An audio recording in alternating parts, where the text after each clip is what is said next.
6. From a 2 or something like that, yeah, whatever it was. Ariki Primary. Yes, and Right. we stayed in the same class until we were 13 and went to secondary school. That's right. And so Then we it's a came long time. here about the same time as we went to secondary school. Well, my father, Roly Gillett, built this with the help probably of your father and others, yes, who would have known more about building than he did. But he'd certainly designed this himself. He was a great, person for designing things. And it's worked out well. This plan works. It's still here.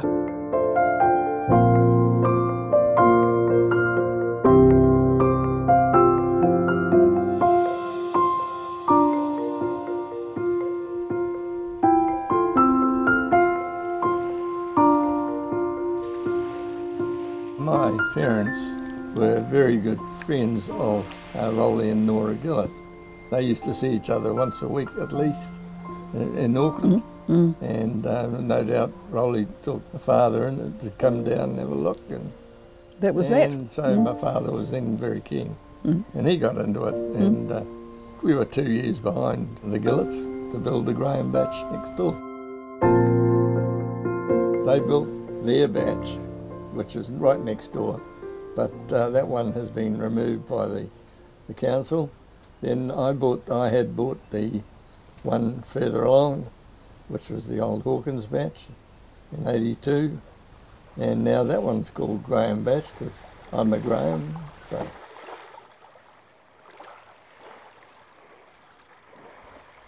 We just had such a lot of fun. I mean, this is the most fantastic environment.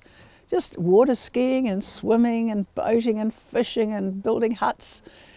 Yeah, just running that's right. Free. And then my children did exactly the same.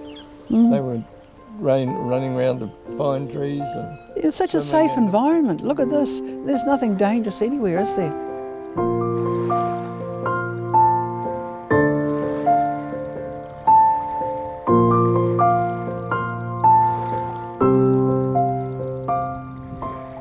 It was a lovely, relaxed atmosphere around here, and I'm sure that the Scandrett family liked interacting with us because we added a bit of variety to what would be a very quiet life otherwise. And in those days we were here for so long, but there was no hurry. There was a very relaxed attitude. Yeah, and we were. It sort of seemed to me to be regular to just come down every Friday night and go home every Sunday night, and that was the routine. You can't do that today.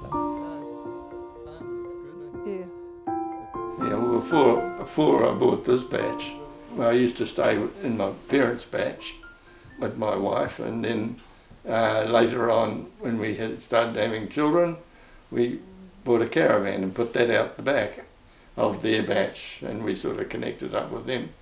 And then when this one came available in '82, we bought this one so that we have the bedrooms for, we had 3 children, so that was quite good to have.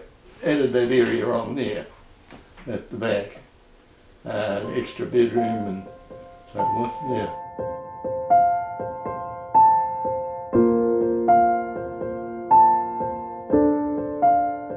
Lovely place to bring kids up. It is great for kids. Just living in the water, yeah.